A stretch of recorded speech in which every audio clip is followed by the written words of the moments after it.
وعلى آله chown তোলো আরো মোহাব্বতের আওয়াজে জবান খুলে পড়ি আল্লাহুম্মা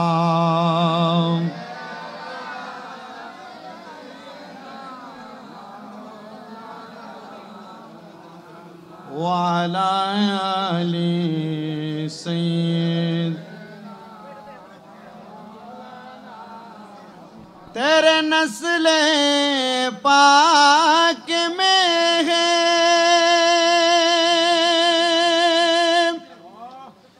बच्चा बच्चा नूर का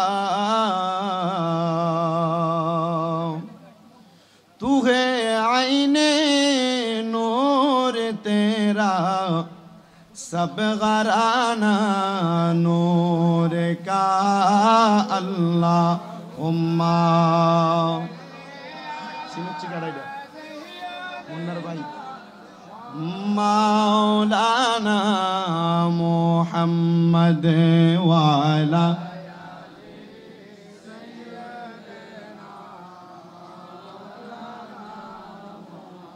আমার জান মদিনা আমার প্রাণ মদিনা আমার জান মদিনা আমার না ভুলে যেতে চাইলে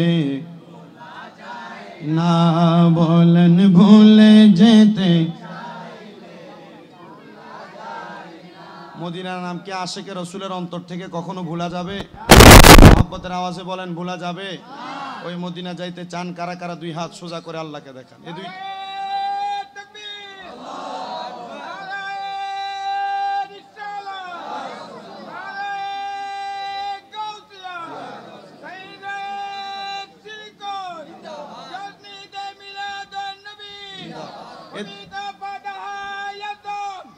এই দুইটা হাতকে মদিনার নবী রঙের পতাকা বানাবেন। আর একটু মহব্বতের আওয়াজ আমার জান মদিনা আমার প্রাণ মদিনা আমার জান মদিনা আমার প্রাণ মদিনা ভুলে যেতে ভোলা যায় না বলেন না ভুলে যেতে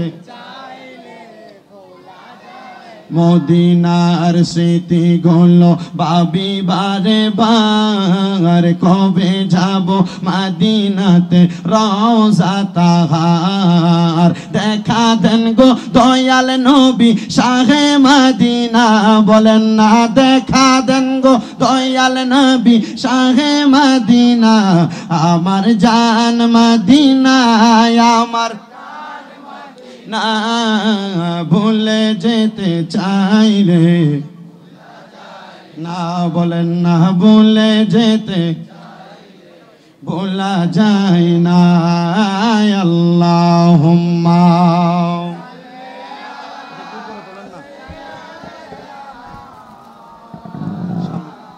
মুহাম্মাদ ওয়া আলা আলিহি সবাই একটু মোহাব্বতের আওয়াজে জিকির করেন লা ইলাহা লা ইলাহা ও লা ইলাহা ইল্লাল্লাহ লা ইলাহা ইল্লাল্লাহ ও লা ইলাহা ইল্লাল্লাহ লা ইলাহা রে হাসবি রব্বি জাল্লাল্লাহ পড়েন মাফি কলবি গায়রুল্লাহ নূর মুহাম্মদ লা ইলাহা ইল্লাল্লাহ লা ইলাহা লা ইলাহা হায়রে আল্লাহ ছাড়া মাবুদ নাই আমার নবীজি ছাড়া ও পাই নাই বলেন আল্লাহ মাবুদ নাই আমার নবীজি ছাড়া ও পাই নাই ওই নবীকে পাইতে হইলে বলেন ওই হইলে ওলি আল্লাহর দয়া চাই লা ইলাহা লা ইলাহা হায়রে নামাজে রোজা চাই রহনা সবাই মা বাবার খেদমত চাই রহনা আমার নবীর দরুদ বইল না বলেন নবীর আমার নবীও তোমায় ভুলবে না লা ইলাহা লা ইলাহা লা ইলাহা ইল্লাল্লাহু মুহাম্মাদুর রাসূলুল্লাহ সাল্লাল্লাহু আলাইহি ওয়াসাল্লাম। একটা জবানও বন্ধ রাখবেন না, মুহাব্বতের আওয়াজে বলেন আমাদের জবান যিনি দিয়েছেন তিনার নাম কি? ওই আল্লাহর দেওয়া জবান দিয়ে একবার সবাই শুকরিয়া আদায় করে জোরে পড়েন আলহামদুলিল্লাহ। বিসমিল্লাহির রহমানির রহিম واعبدوا الله ولا تشركوا به شيئا وبالوالدين إحسانا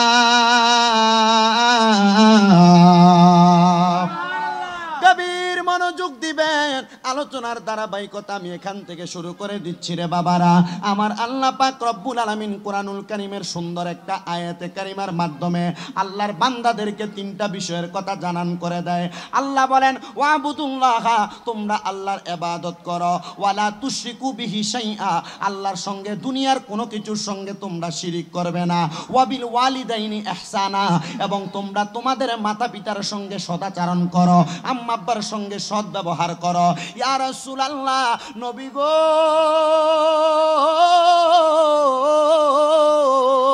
ও মায়ার নবীজি, আম্মা আব্বার সঙ্গে সৎ ব্যবহারের কথা বললেন, আবার আল্লাহর সঙ্গে শিরিক না করার কথা বললেন, আবার আপনি বললেন এই জায়গার মধ্যে আপনার ইবাদত করার জন্য, আপনার ইবাদতের কথা বুঝতে পারলাম, আবার আল্লাহর সঙ্গে শিরিক করা লাগবে না এটা আমরা বুঝতে পারলাম, কিন্তু আম্মা আব্বার কথাটা আপনি এই জায়গায় কেন লাগাইয়া দিলেন? আমার রাসূল বলেন উম্মতের দলেরা, তোমার আল্লাহর ইবাদত তোমার প্রতি যেমন ফরজ করা হয়েছে, আমার আল্লাহর সঙ্গে শিরিক না করার কথা তেমন শক্তভাবে বলা হয়েছে। ওই আল্লাহর ইবাদত না করলে যেমন তুমি জাহান্নামে যাইবা, আম্মা আব্বার খেদমত না করলেও তুমি জাহান্নামে যাইবা। নবী গো নবী গো নবী গো, আপনার কাছে জানতে চাই আম্মা আব্বার খেদমত না করলে জাহান্নামে যাবে কেন? আপনি নবীর কাছে জানতে চাই। আমার রাসূল সাল্লাল্লাহু আলাইহি ওয়াসাল্লাম বলতেছে রাদার রব্বি ফি রিদাল ওয়ালিদি, আম্মা আব্বার সন্তুষ্টিতে আমার আল্লাহ সন্তুষ্টি হয়ে যায়। ইয়া রাসূলুল্লাহ, নবীজি আম্মা আব্বার খেদমতে আমার আল্লাহ সন্তুষ্টি হয়ে যায়, আম্মা আব্বার সন্তুষ্টিতে আমার আল্লাহ সন্তুষ্টি হয়ে যায়। ও নবী গো নবী গো নবী গো, আম্মা আব্বাকে কেমন সন্তুষ্ট করা লাগবে আপনার কাছে আমরা জানতে চাই। আমার রাসূল সাল্লাল্লাহু আলাইহি ওয়াসাল্লাম নবী বলতেছে সাকাতুর রব্বি ফি সাকাতিল ওয়ালিদি, আম্মা আব্বার অসন্তুষ্টিতে আমার আল্লাহ অসন্তুষ্টি হয়ে যায়। আপনারা জবান খুলে বলেন আমার আল্লাহ যে আম্মা আব্বার সন্তুষ্টিতে সন্তুষ্টি হয়ে যায়, আমরা সবাই ওই আম্মা আব্বার সন্তুষ্টি করে আল্লাহকে রাজি করতে রাজি আছি না নাই? সবাই মুহাব্বতের আওয়াজে একবার দরুদ শরীফ পড়েন সালাতুন ইয়া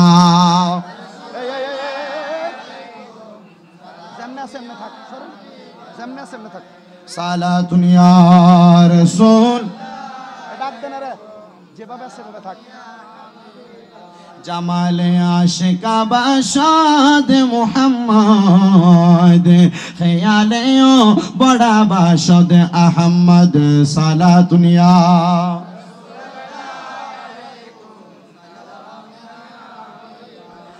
আমার নবীর উম্মতের দলের আরে ও আমার চট্টগ্রামের বাবারা, আপনারা বলেন আম্মা আব্বা খুশি হইলে খুশি হয় কে? ঘোষণা কি আমার না আল্লাহর? আল্লাহ যেমন ঘোষণা করেছে নবীও তেমন ঘোষণা করেছে। আমার নবীজির দুনিয়ার জীবনে হায়াতে জিন্দেগির 63 বছর, ওই 63 বছরের মধ্যে আমার রসুলকে আল্লাহ পাক রব্বুল আলামিন নবুয়ত দিয়া নবী বানায়া পাঠাইছেন। আল্লাহর হাবিবের 40 বছর বয়সে নবুয়ত প্রকাশ পাইছেন। নবুয়ত প্রকাশ পাওয়ার পরে আমার রসুল সাল্লাল্লাহু আলাইহি ওয়াসাল্লামের জীবনীতে অর্ধেক সময় ছিলেন মক্কাতে, অর্ধেক সময় ছিলেন মদিনাতে। মদিনাতে নবীজি যতদিন ছিলেন ওই জীবনটাকে বলে মাদানী জীবন, মক্কাতে যতদিন ছিলেন ওই জীবনটাকে বলে মক্কি জীবন। ও বন্ধুরে, আমার নবী মক্কা থেকে মদিনাতে হিজরত করে চলে গেলেন। মদিনাতে হিজরত করে যাওয়ার পরে আমার রাসূল সাল্লাল্লাহু আলাইহি ওয়াসাল্লাম যখন মদিনাতে গেলেন, আমার রহমাতুল লিল আলামিন নবী কার বাড়িতে প্রথম যাবে? মদিনার সাহাবায়ে কেরাম উতালা হয়ে আছে। আপনাদের এলাকার মধ্যে যদি কোনো মানুষ আছে, ওই মানুষটা আগমন করলে আপনাদের মনটা আনচান আনচান করে। কোনো আলেমী দিন আসলে অন্তরটা আনচান আনচান করে। সবার কথা বাদ দিলাম, আপনাদের এই চট্টগ্রামের জমিনে নাজিরপাড়ার জামিয়া আহমদিয়া সুন্নিয়া আলিয়ার আলমগীর খানকা শরীফের মধ্যে 12 রবিউল আউয়ালে ওই পাকিস্তান থেকে শাহেন শাহ সিরকুটের আগত আমাদের প্রাণপ্রিয় মুর্শিদ কেবলা সৈয়দ মুহাম্মদ তাহের শাহ মাদ্দাজিল্লাহুল আলী হুজুর যখন আগমন করে, সৈয়দ মুহাম্মদ সাবের শাহ রহমাদ্দাজিল্লাহুল আলী যখন আগমন করে, আশিক রাসূলের অন্তর টান টান টান করে। বলে, কেন গো, আমরা তো রাসূল দেখি নাই, রাসূলের আওলাদদেরকে দেখেছি। আমরা তো রাসূল দেখি নাই, রাসূল না দেখতে পেরে আমাদের অন্তর টান টান করে। এজন্য 12 রবিউল আউয়ালের জশ্নে মিলাদুন নবীর জুলুসে আওলাদে রাসূলকে দেখার জন্য আমরা পাগল পারা হইয়া যাই। কথা বলেন না ঠিক না বেঠি? আবার কিছু কুলাঙ্গারকে দেখা যায় এই চট্টগ্রামকে বলতেছে এই চট্টগ্রাম নাকি বেদাতীদের কারখানা, বেদাতীদের চট্টগ্রাম। আমি বলবো ওই বাতিল ফেরকারা যারা এই চট্টগ্রামকে বেদাতীদের কারখানা বলে, এটা বেদাতীদের শহর না, এটা মদিনাতুল আউলিয়া, আউলিয়া কেরামের শহর। মনে রাখতে হবে, এই চট্টগ্রামের জমিনটাকে ধন্য করে আউলিয়া কেরাম। ইয়া রাসূলুল্লাহ নবীজি, আমরা আপনি নবীকে দেখি নাই, আপনার আওলাদদেরকে দেখতেছি, আমাদের অন্তরটা শান্তি হইয়া যায়। এখন আমার রাসূল মক্কা থেকে মদিনাতে আসছেন, আল্লাহ রাসূলকে সাহাবায়ে কেরাম কার করে নিয়ে যাবেন? পাগল পারা হইয়া গেছে। সব সাহাবীরা কান্দে, ইয়া রাসূলুল্লাহ আপনি আমার ঘরে আসবেন। অন্য সাহাবীরা কান্দে, ইয়া রাসূলুল্লাহ আপনি আমার ঘরে আসবেন। আমার আল্লাহ পাক রব্বুল আলামিন লামকানের খোদা ডাক দিয়া কয়, জিবরাইল, ও জিবরাইল তুমি তাকায়া দেখো, আমার রাসূল মক্কাতে যেমন সম্মানিত ছিল, আমার রাসূল মদিনাতে আসতে সম্মানিত হইয়া গেছে। জিবরাইল রে, ও জিবরাইল একটু তাকায়া দেখো, আল্লাহর হাবিবরে তাদের ঘরের মধ্যে নেওয়ার জন্য তারা পাগল পারা হইয়া আছে। জিবরাইল ডাক দিয়া কয়, আল্লাহ গো, আমি এখন কি করব? আপনার কাছে আমি সমাধান জানতে চাই। আমার আল্লাহ কয়, জিবরাইল তুমি আমার হাবিবের কাছে চলে যাও। জিবরাইলের 600 নূরের পাখা দিয়া একটা বাড়ির সঙ্গে সঙ্গে আমার রাসূলের পাকের সামনে চলে আসছে। আমার রাসূলের কাছে আয়েশা ডাক দিয়া বলে, নবী গো, এই আল্লাহু আকবার সুরে। জিবরাইল আয়েশা ডাক দিয়া বলে, নবী গো, ও মায়ার নবী গো, আপনি নবীজি এখন অন্য কোন সাহাবীর ঘরে যান না। আমার রাসূল কয়, সবাই তো আমি নবীকে ওনার ঘরে নেওয়ার জন্য পাগল পারা। আমি কার ঘরে গেলে কার মনে কষ্ট যাবে? আমার আল্লাহ তো আমি নবীরে কষ্ট দেওয়ার জন্য পাঠাই নাই। আমার আল্লাহ তো আমারে রহমাতুল লিল আলামিন নবী বানায়া পাঠাইছে। আমার আল্লাহ তো আমি নবীরে ইয়া আইয়ুহাল মুদ্দাসির বানায়া পাঠাইছে। আমার আল্লাহ তো আমি নবীরে ইয়া আইয়ুহাল মুসাম্মিল বানায়া পাঠাইছে। আমি যদি কারোর ঘরে যাই আমার কলিজাটা শান্তি হবে না। একজনের ঘরে গেলে একজন বেদার হবে, আরেকজনের ঘরে গেলে আরেকজন বেদার হবে। জিবরাইল ডাক দিয়া কয়, নবী গো, ও মায়ার নবীজি আপনি কার ঘরে যাবেন? সমাধান দিছে আমার আল্লাহ। বলে, কেমন সমাধান আল্লাহ দিয়েছেন? বলে, সমাধানটা দিয়েছেন নবী গো, আপনি যেই উষ্টিটার মধ্যে চইরা, যেই ওটার মধ্যে চইরা কাসোয়া নামক ওটটা চইরা মক্কা থেকে মদিনাতে আগমন করেছেন, ওই উষ্টিটার দড়িটা আপনি ছেড়ে দেন, লাগামটা আপনি ছেড়ে দেন। ওই উষ্টিটা যার ঘরের দরজার মধ্যে যা বসবে, আপনি নবী তার ঘরের মধ্যে প্রবেশ করবেন। আল্লাহর হাবিবের উষ্টি মুবারকের উনি যখন লাগামটা ছেড়ে দিলেন, ওটা হাঁটতে হাঁটতে হযরতে আইয়ুব আনসারীর ঘরের সামনে যায় বইসা গেছে। ওই ঘরটা আইয়ুব আনসারী করে নাই রে বাবারা। নবীজি দুনিয়াতে আগমন করার আরো 1000 বছর আগে আল্লাহ পাকের একজন বন্ধু, যার নাম ছিল হয় বাদশা তুব্বে আউয়াল হুমায়রি রহমতুল্লাহ আলাইহি, ওই তুব্বে আউয়াল আমার নবীর জন্য করে দিয়ে গেছে। ও তুব্বে আউয়াল, তুমি কেমনে এই গড়টা করলা? 1000 বছর আগে তুমি কেমনে জানলা রহমাতুল লিল আলামিন দুনিয়াতে আসবে?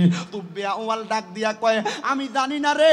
আমি যখন আমার ইয়ামেন দেশ থেকে আমি সফর করে মক্কা নগরীতে আগমন করলাম, আগমন করার পরে আমি দেখলাম রাস্তার মধ্যে আমার সবাই স্বাগতম জানায়। মক্কার আসার পরে আমার আর কেউ স্বাগতম জানায় না। আমি চিন্তা করলাম সবাই আমাকে স্বাগতম জানায়, মক্কাবাসী আমাকে কেন স্বাগতম জানায় না? লক্ষ্য করে যখন দেখলেন, বলতেছে মক্কাবাসী তোমারে কেমনে স্বাগতম জানাইবো? দুনিয়ার মানুষ দুনিয়ার কাউকে সম্মান জানায় না, একমাত্র একজনে জানায়, তিনি হলো মহান আল্লাহ। ওই আল্লাহর সম্মান জানায়। বলে ওই আল্লাহরে তারা কেমনে সম্মান বানায়? আল্লাহরে তো তারা দেখে না, আল্লাহরে তো তারা ধরতে পারে না। আমি জানতে চাই, কেউ কি কোনোদিন আল্লাহকে দেখেছেন? জোরে বলেন, দেখেছেন? আল্লাহকে দেখতে চান কি চান না? রহমাতুল লিল আলামিন নবী বলতেছে, যারা দুনিয়াতে আশিকে রাসূল হয়ে ইন্তেকাল করে, ইমাম তাজানিয়া ইন্তেকাল করে কবরে যায়, আমানতু বিল্লাহি ওয়া মালাইকাতিহি ওয়া কুতুবিহি ওয়া রাসূলিহি ওয়াল ইয়াউমিল আখিরি ওয়াল কদরি খাইরিহি ওয়া শাররিহি মিনাল্লাহি তাআলা ওয়াল বাসি বাদাল মাউত। এই 7টা বিষয়ের প্রতি ঈমান আনয়ন করে কেউ যদি ইন্তেকাল করে, ওই ব্যক্তি আমার আল্লাহকে দেখতে পাবে।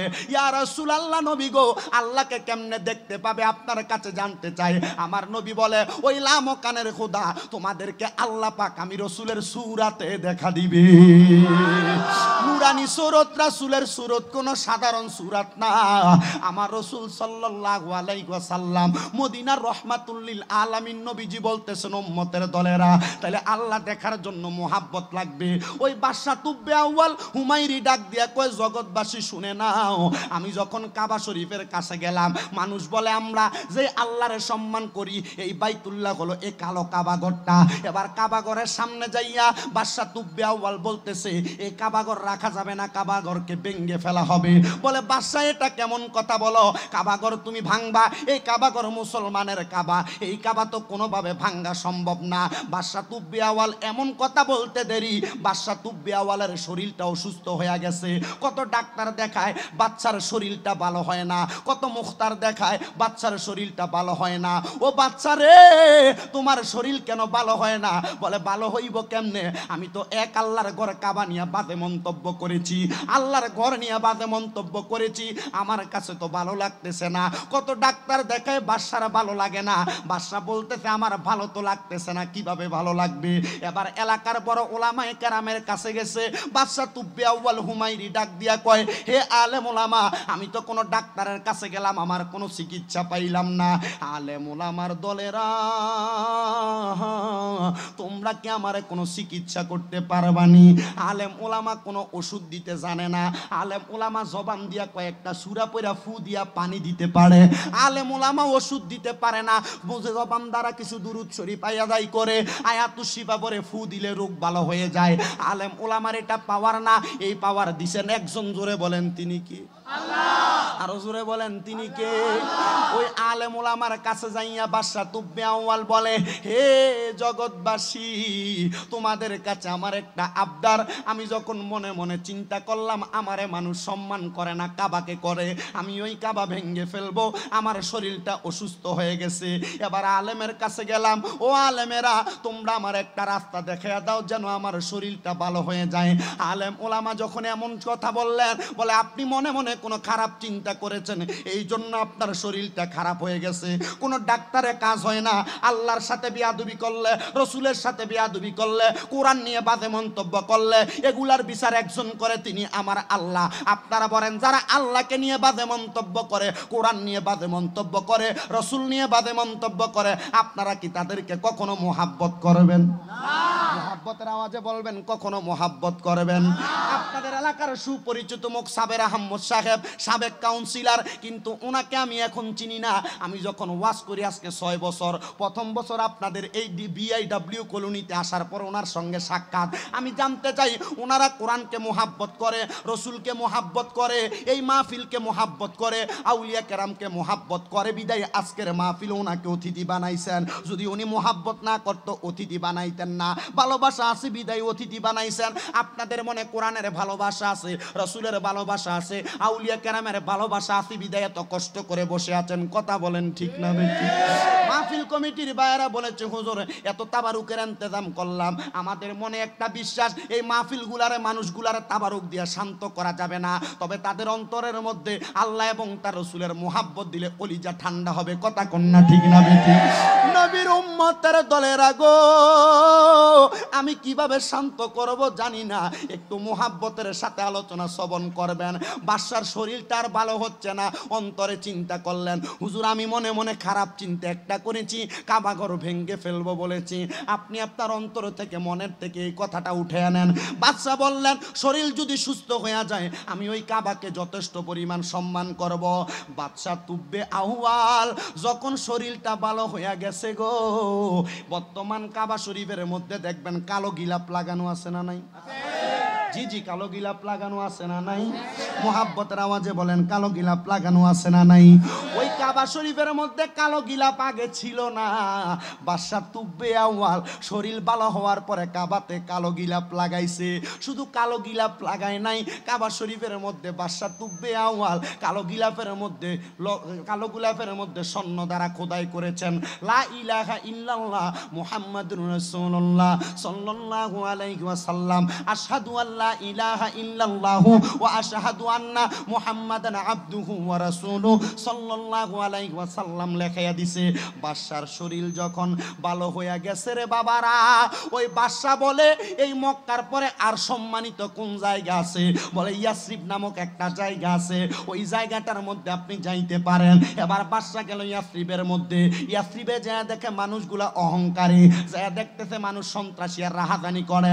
বাদশা বলে এই ইয়াসরিবের ব্যাপারে তোমরা কি আর কোনো ভালো কথা বলতে পারো?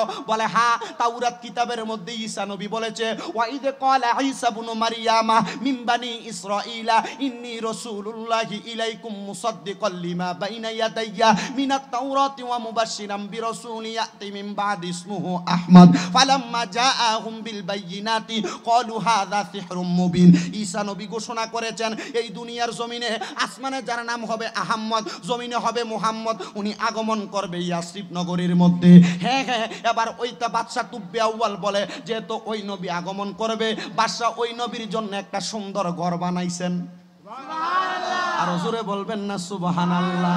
হে প্রিয় হাবিব পাগলের রাখছো কেন দূরে? বলেন হে প্রিয় পাগলের রাখছো কেন দূরে? পাগল ছিল ওয়াসকরণে জুব্বা দিলা তারে, আমি পাগলা কি দোষ করলাম রাখলা দূরেতে? প্রিয় হাবিব পাগলের রাখছো কেন দূরে? বলো হে প্রিয় হাবিব পাগলের রাখছো কেন? আমরা পাগলা পাগল হইলাম নূর নবীজির প্রেমেতে, তাদের মতো পাগল করে রাখো আমারে। সাহাবাই কেরামের মতো নবীর পাগল হতে চাই কি চাই না? নবীর পাগল হইলে মক্কা মদিনা একবার যায় না বারবার যায়? কাউন্সিলর সাহেব কয়বার গেছেন? একবার। মারহাবা। আমরা সবাই যাইতে চাই কি চাই না? নিয়াতুল মুমিনিন খায়রুম মিন আমালি, মুমিনের নিয়ত তার আমলের চাইতে উত্তম। আজকে বাড়িতে যাওয়ার পরে এখান থেকে নিয়ত করেন আমরা জীবনে একবার মক্কা মদিনা যাব।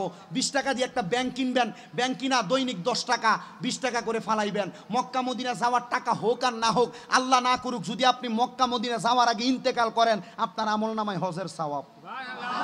আরো জোরে বলবেন না সুবহানাল্লাহ। পাগল হইলাম আমরা সবাই মক্কা মদিনার প্রেমে, তাদের মতো পাগল করে রাখো আমারে। প্রিয় হাবিব পাগলের রাখছো কেন দূরে? বলো হে প্রিয় হাবিব পাগলের রাখছো কেন?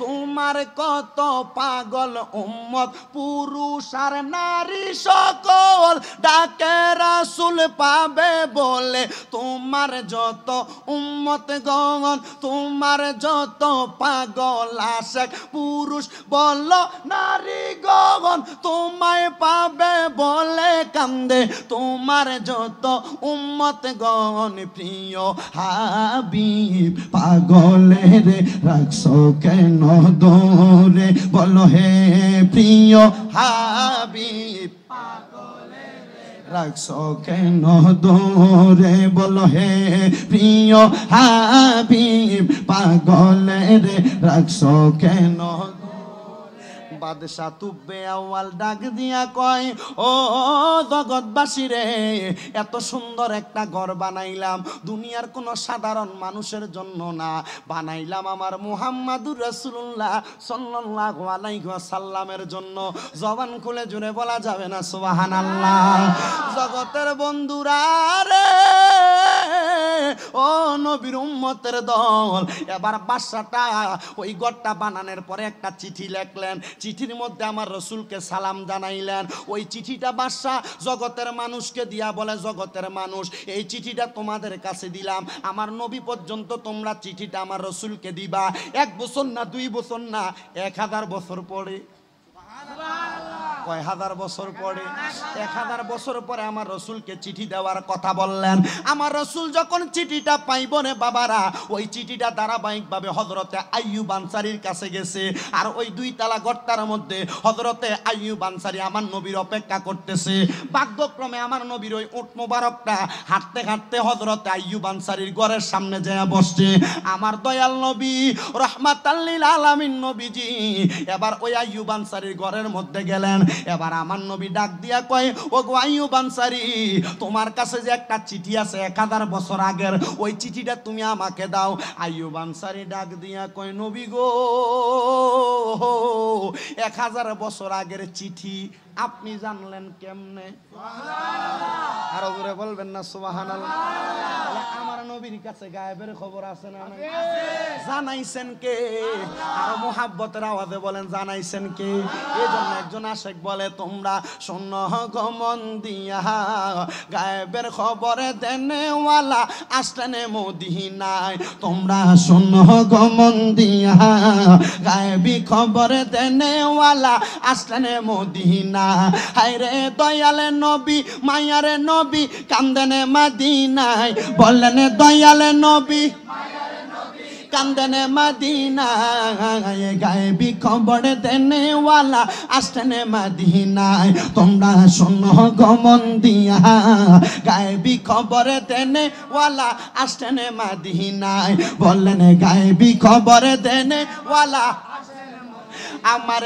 নবী নূরের নবী দেখলাম না তার নূরের ছবি গো আপনারা বলেন নবী কি মাটি না নূর এটা আশিক রাসূলের অন্তরে আছে না নাই আর জোরে বলেন আছে না নাই ঘোষণা আমাদের নয় ঘোষণা করেছেন আল্লাহ আশিক বলে আমার নবী নূরের নবী দেখলাম না তার নূরের ছবি গো দেখিবি কে কে আসে কানগন দেখো নাই আসিয়া বল দেখিবি কে কে আসে কানগন দেখো নাই আসিয়া গায়েবের খবর দেনেওয়ালা এলো রে মহকায় বলেন গায়েবী খবর এলো রে মহকায় যাহার নাম শুনিলে চমকে ওঠে দিলি বেকার হয়ে যায় নাম শুনিলে চমকে ওঠে দিলি বেকার হয়ে যায় গায়েবী খবর দেনেওয়ালা এলো রে মক্কায় বলো গায়েবী খবর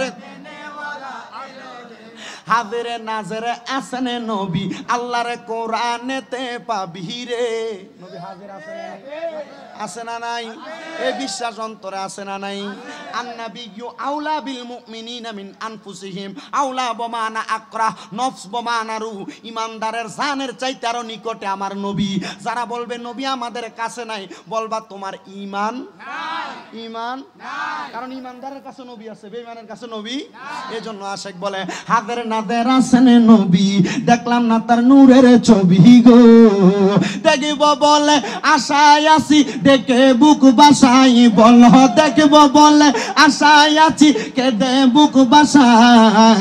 গায়েবী খবর দেনেওয়ালা এলো রে মক্কায় বলো, গায়েবী খবর এলো রে মক্কায়। যার নাম শুনিলে চমকে ওঠে, নাম শুনিলে চমকে ওঠে, দিল বেকার হয়ে যায়। গায়েবী খবর দেনেওয়ালা এলো রে মক্কায় বলো, গায়েবী খবর। আমার বাবারা রে, নবীর উম্মতের দলেরা, এবার একটু মনের কানটা লাগে শোনো। আমার নবী ডাক দিয়া কয় আইয়ুব আনসারী, তোমার কাছে যে চিঠিটা, তুই চিঠিটা আমাকে দাও। আমার নবী চিঠি পাইলেন, সকল সাহাবাই কেরাম আমার নবীর সামনে দাঁড়ায় রইলেন। এবার আমার রাসূল ডাক দিয়া কয় ও আইয়ুব আনসারী, আসো আমরা ওই বাদশাহ তো করতেছেন। আর ডাক দিয়া কয় নবী গো, ও দয়াল নবীজি, আপনি নবী তার জন্য দোয়া করলেন, আপনি কি আমাদের জন্য দোয়া করবেন না? সাহাবাই কেরাম এমন কথা বলতে দেরি, আমার নবী কয় আমি তোমাদের জন্য দোয়া করি। ইয়া রাসূলুল্লাহ, আপনি কোন দোয়াটা করেন? আমার নবী কয় আনা আকসারুল আম্বিয়া তাবাআন ইয়াউমাল কিয়ামা। সর্বপ্রথম আমি নবী বললাম কিয়ামতের ময়দানে আমি রাসূলকে আমার আল্লাহ পাক সর্বপ্রথম উঠাইবো। শুধু আমি রাসূলকে উঠাইবে না, আমার আল্লাহ পাক রব্বুল আলামিন বলেছেন আমি নবীর ব্যাপারে আনা আকসারুল আম্বিয়া তাবাআন ইয়াউমাল কিয়ামা ওয়া আনা আউয়ালু মান ইয়াকরাউ বাবাল জান্নাহ। সর্বপ্রথম জান্নাতের দরজা আমি নবী খুলবো। আদম নবী জান্নাতের দরজা খুলবে না, ঈসা নবী খুলবে না, মুসা নবী খুলবে না, ইব্রাহিম নবী খুলবে না। আমার নবী কয় আনা আকসারুল আম্বিয়া তাবাআন ইয়াউমাল কিয়ামা ওয়া আনা আউয়ালু মান ইয়াকরাউ বাবাল জান্নাহ। আল্লাহ গো, ও দয়াল আল্লাহ, আদম নবীরে দুনিয়াতে পাঠাইলেন আগে, মুসা নবীরে পাঠাইলেন আগে, ইব্রাহিম নবীরে পাঠাইলেন আগে, ঈসা মুসা দাউদ নবী সবল নবীরে পাঠাইলেন আগে, কিন্তু আমার নবীরে পাঠাইলেন পরে, কিন্তু নবীরে বানাইলেন সবার আগে। ও আল্লাহ, তাইলে ওই নবীরে দিয়া কেন আপনি জান্নাতের দরজা খুলবেন? বলে আদম নবী তো মুহাম্মাদুর রাসূলুল্লাহর মতো না, আদম নবী তো ঈসা নবীর মতো না, আদম নবী তো দাউদ নবীর মতো না, আদম নবী সফিউল্লাহ, মুসা নবী কলিমুল্লাহ, ঈসা নবী রুহুল্লাহ, হযরতে ইব্রাহিম নবী হইল আমি আল্লাহ পাকের বন্ধু ইব্রাহিম ও খলিলুল্লাহ। কিন্তু আমার নবী মুহাম্মাদুর রাসূলুল্লাহ রে আমি আল্লাহ বানাইলাম হাবিবুল্লাহ। আরে সফিউল্লাহ দিয়া জান্নাতের দরজা খুলবো না, আমি আল্লাহ খলিলুল্লাহ দিয়া জান্নাতের দরজা খুলবো না, আমি আল্লাহ স্বয়ং আমার হাবিবুল্লাহরে দিয়া জান্নাতের দরজা খুলবো। ও আল্লাহ গো, আপনি যেহেতু হাবিবুল্লাহরে দিয়া দরজাটা খুলবেন, আপনার কাছে জানতে চাই ওই হাবিবুল্লাহ নবী আমাদের আপন, আমাদের জানের জান, ওই নবী কি আমাদেরকে ফেলে জান্নাতে চলে যাবে? আমার নবী কয় আমার নবী জান্নাতে প্রবেশ করার সাথে সাথে আদম নবী জান্নাতে যাবে না, ঈসা মুসা নবী কোন নবী জান্নাতে যাবে না। আমার নবী জান্নাতে ঢুকার আগে দরজার কেবার বরাবর দাঁড়ায়া থাকবে। আমার নবীর একটা একটা করে গুনাহগার উম্মতকে জান্নাতে নিয়ে যাবে। আমার নবীর গুনাহগার উম্মত গুলারে জান্নাতে নেওয়ার পরে তারপরে অন্য সকল নবীদেরকে জান্নাতে প্রবেশ করানো হবে।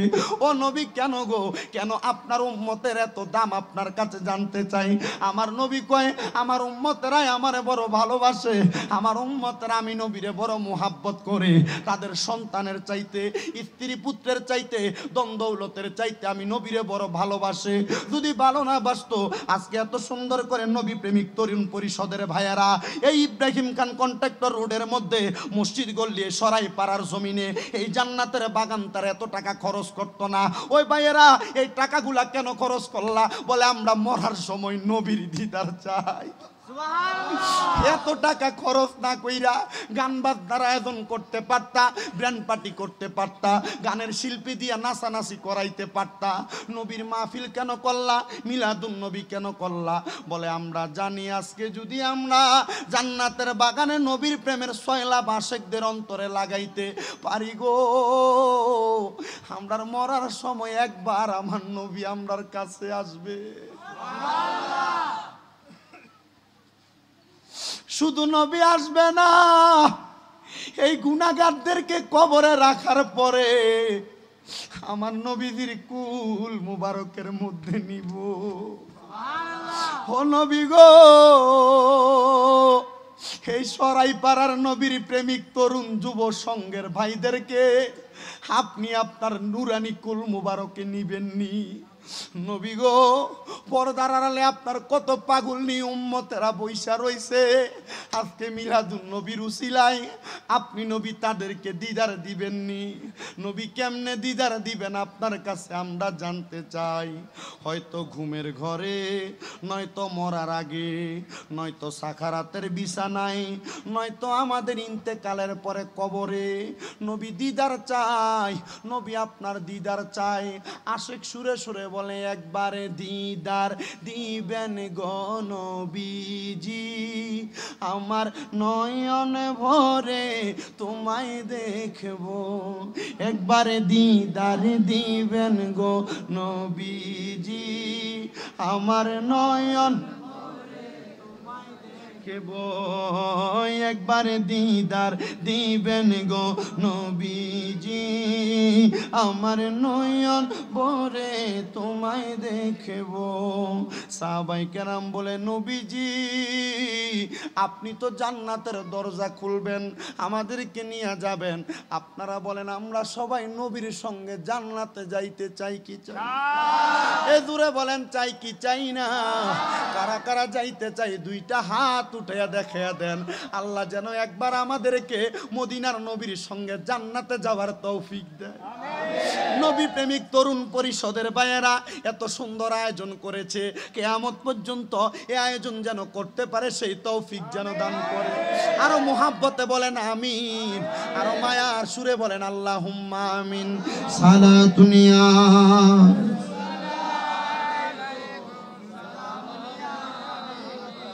আলাইকুম সালাতুনিয়া।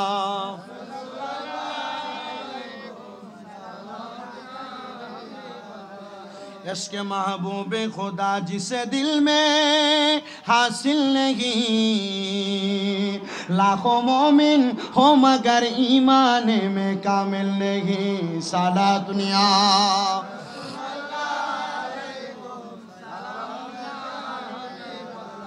সাহাবাই কেরাম একটা ডাক দিয়া বলে নবী গো, ও দয়াল নবীজি, আপনি নবীর কাছে আমরা জানতে চাই, তাহলে আপনি নবী আমাদেরকে নিয়ে আগে জান্নাতে যাইবেন? বলে হ্যাঁ। হঠাৎ করে মাঝখান থেকে একজন সাহাবী হাতটা উঠাইছে, নবীজি আপনি কোথা থেকে মদিনাতে আসছেন? বলে আমি নবী তো মক্কা থেকে মদিনাতে আসছি। ও নবী গো, আপনি যেহেতু মক্কা থেকে মদিনাতে আগমন করেছেন, আপনি নবীর কাছে আমি একটা কথা বলতে চাই। নবীজি আপনি মক্কা থেকে মদিনাতে আসছেন, আর কি কোনোদিন আপনি মক্কাতে ফিরে যাবেন না? আমার নবী কয়ে মক্কা আমার জন্মভূমি, অবশ্যই আমি মক্কাতে ফিরে যাব। ওই সাহাবী বলে নবীজি আপনি যেদিন মক্কাতে যাবেন সবাই তো আপনার সঙ্গে জান্নাতে যেতে চায়, আমি আপনার সঙ্গে একদিন মক্কায় যেতে চাই। এ মক্কায় যেতে চাই কি চাই না? মক্কায় আল্লাহর কাবাঘর আছে না নাই? সুন্দর না অসুন্দর? ওই কাবাঘর দেখার ইচ্ছা আছে না নাই? ওই কাবাঘরের মধ্যে একটা মাকামে ইব্রাহিম হাজরে আসওয়াদের পাথর আছে, যেটাতে সুমা দিলে গুনাহ মাফ। কথা বলে না ঠিক না বেঠিক? আরো হাজার বুড়া ঢেঙ্গুরা যেটা লাঠি বট দিয়ে হাঁটে, এটাও কাবার সামনে গেলে ওইটাতে সুমা দেওয়ার জন্য লাভ দি পড়ে। কথা বলে না ঠিক না বেঠিক? এটা তো আশেকের প্রেমের বাজার, সেখানে গেলে আশেকের মাথাও ঠিক থাকে না, শরীর ঠিক হয়ে যায়।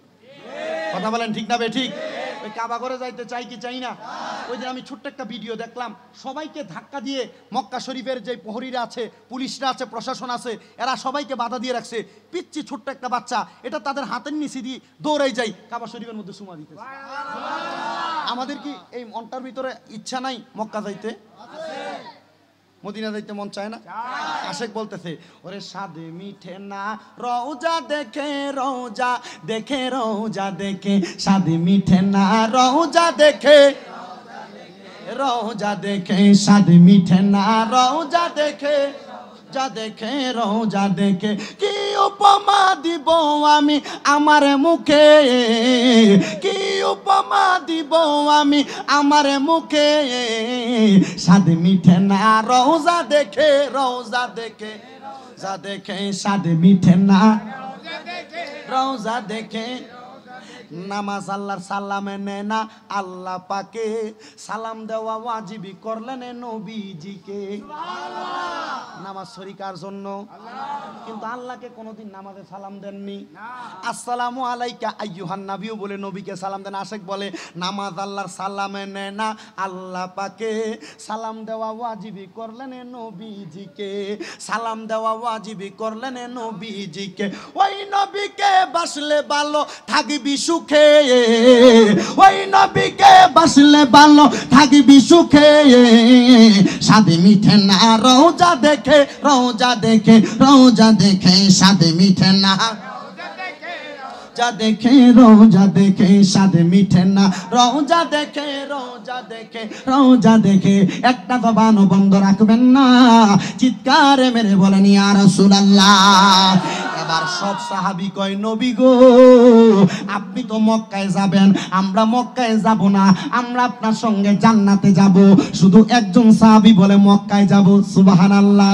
ওই সাহাবী ডাক দিয়া কয় নবী গো আপনার সঙ্গে আমি মক্কাতে যাব, আপনি নবীকে আমারে মক্কায় নিয়ে যাবেন না? নবী কয় অবশ্যই নিয়ে যাব। নবী আমার ডাক দিয়া কয় সাহাবী সবাই চায় জান্নাত, তুমি কেন আমার সাথে মক্কায় যাইতে চাও? ওই সাহাবী বলে নবীজি,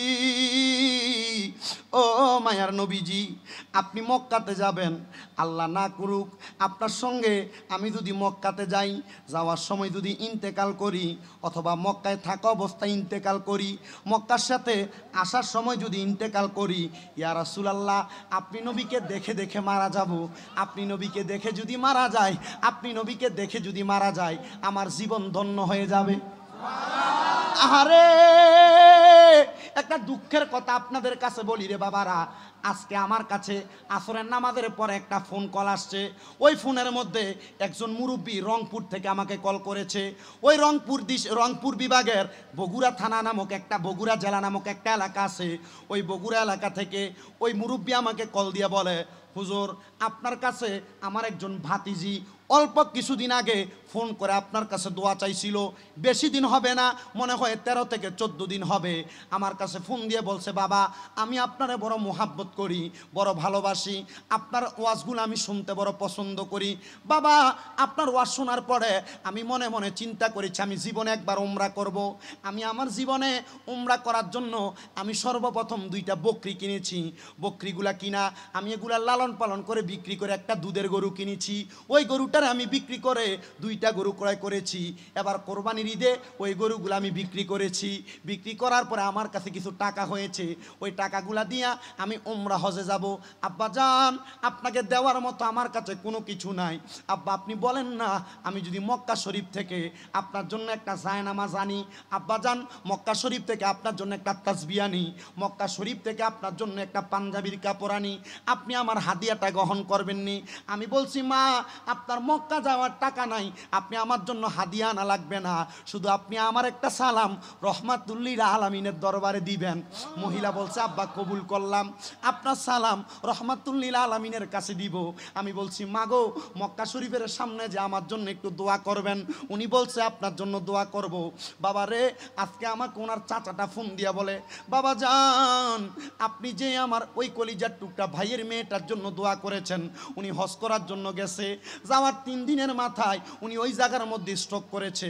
মক্কা শরীফের একটা হসপিটালে 10 দিন পর্যন্ত লাইফ সাপোর্টে ছিল। ও আব্বা আজকে আমার ওই ভাতিজিটা ইন্তেকাল করেছে, হজটা পরিপূর্ণ করতে পারে নাই, আপনি আমার ভাতিজিটার জন্য খাস করে দোয়া করবেন। আমি চিন্তা করলাম, হঠাৎ করে আমার চোখের এই মনি কোঠার মধ্যে একটু একটু করে পানির ফোঁটা জমে গেল। আমি চিন্তা করলাম যেই মহিলাটা এত কষ্ট করে টাকা জমাইছে মক্কায় যাইতে পারে নাই, এ পর্দার অন্তরালে কত মা বোনেরা শুনতেছেন, আপনাদের কদমে হাত দিয়া বলবো, যুবকেরা শুনতেছো, মুরব্বীরা শুনতেছো, তোমরা কদমে হাত দিয়া বলবো, তোমার সন্তানের লাখ লাখ টাকার বাড়ি গাড়ি দিয়া যাইবা, তোমার সন্তান তোমার মক্কায় যাওয়ার সাথ দিতে পারবে না, তোমার সন্তানের কোটি টাকার বাড়ি গাড়ি দিয়া যাইবা, তোমার সন্তান মদিনায় যাওয়ার সাথ তোমাকে দিতে পারবে না। ও বন্ধুরে মক্কা মদিনা যাইতে বেশি টাকা লাগে না, মাত্র 1,35,40,000 টাকা হইলে উমরা হজটা করা যায়। তুমি এই টাকাটা ব্যয় কইরা একবার মক্কা দেখে আসো। আমি আল্লাহর কাছে কাছে দোয়া করছি, আল্লাহ আমার যেই মা জননীটা মক্কা মদিনা গেছে, হজ করতে পারে নাই, অসুস্থ অবস্থায় ছিল, আল্লাহ আপনি তার হজটা কবুল করেন। আমার একটা বিশ্বাস, এত কষ্ট করে হজ করার টাকা জমাইছে, হজ করতে পারে নাই।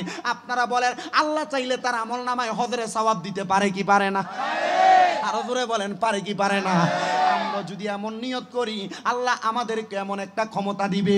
এবার ওই সাহাবী কয়, নবীজি আপনার সঙ্গে যদি আমি মক্কায় যাই, আমার একটা শখ, মক্কা শরীফে যাওয়ার পরে আমি জানি একটা খবর পাইছি, মক্কা শরীফের চৌকাঠটা কত সুন্দর স্বর্ণ দিয়া মোড়ানো। ইয়া রাসূলুল্লাহ, আমার বড় আশা ওই মক্কার চৌকাঠে আমি একবার চুমা দিব। কোথায় চুমা দিবে? কি কথা বলে না? কোথায়? আপনাদের শখ নাই মক্কার চৌকাঠে চুমা দেওয়া? হাজরে আসওয়াদ কালো পাথরে চুমা দেওয়ার? যেখানে চুমা দিলে জীবনের গুনাহ মাফ। তবে যদি এলাকা থেকে যদি সুদের টাকা খাইয়া হজে যায়, মাফ হইব গুনাহ? মানুষের টাকা মারি দি যদি হজে যায়, মাফ হইব? যদি গোশের টাকা খাই যদি হজে যায়, মাফ হইব? এ সময় আবার কবরে গেলে বাঁশের বাড়ি দুইটা বাড়াই দিব, কাঁচা বাঁশের গোড়া দিয়ে ফিরবো। কথা বলে না কেন? ঠিক না বেঠে? মানুষকে ওজনে কম দিয়ে যদি হজে যায়, কাম হইব? কথা বলেন এগুলা, কথা বলেন কাম হবে? আল্লাহ আমাদেরকে বোঝার তৌফিক দান করুন। কি আস্তে আমিন বলে এগুলো, আরো জোরে বলেন আমিন। আল্লাহুম্মা সাল্লি আলা সাইয়্যিদিনা মুহাম্মাদিনা বিয়ানা সাবিয়ানা মুহাম্মাদ। আল্লাহুম্মা সাল্লি মাদনা বিয়ানা।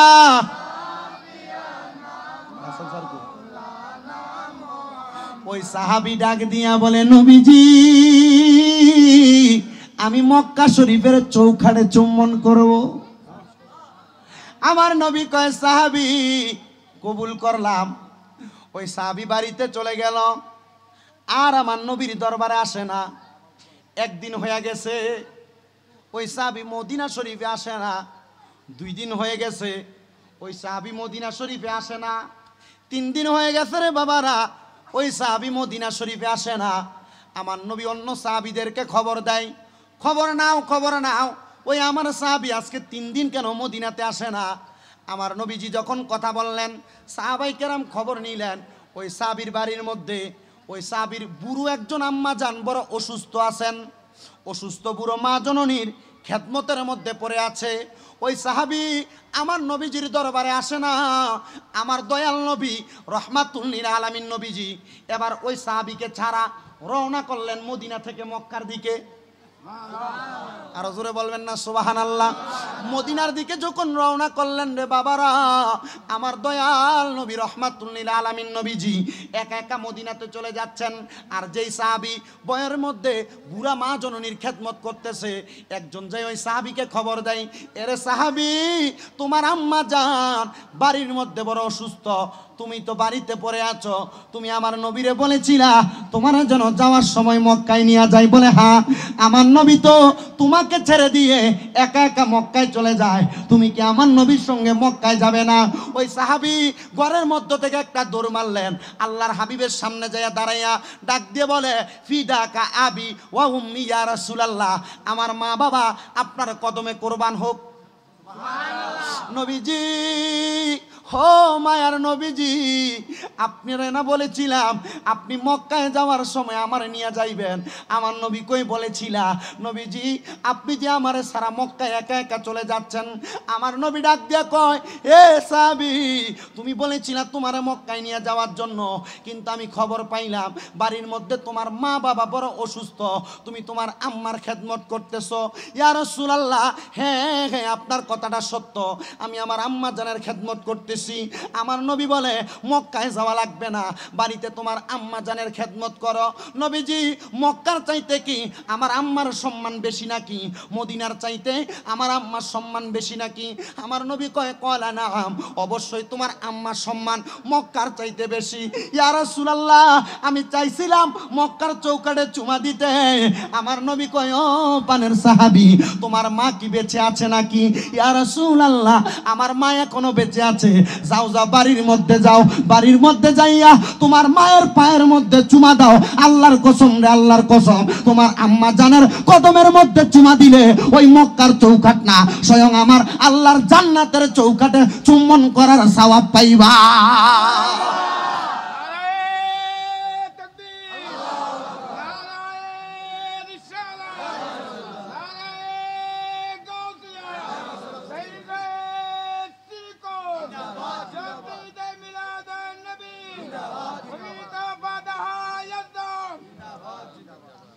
আমার রাসূল বলছে যাও তুমি তোমার আম্মা জানের কদমে চুম্বন করো। ইয়া রাসূলুল্লাহ, আমি তো আমার মায়ের কদমে চুম্বন করার কথা বলি নাই, আমি বলেছি আল্লাহর কাবা ঘরের চৌকাঠে চুমা দেওয়ার কথা। রাসূল বলেছেন যাও তোমার মায়ের কদমে চুমা দিলে আল্লাহর জান্নাতে চুম্বন করার সওয়াব তোমার আমল নামেই পাই।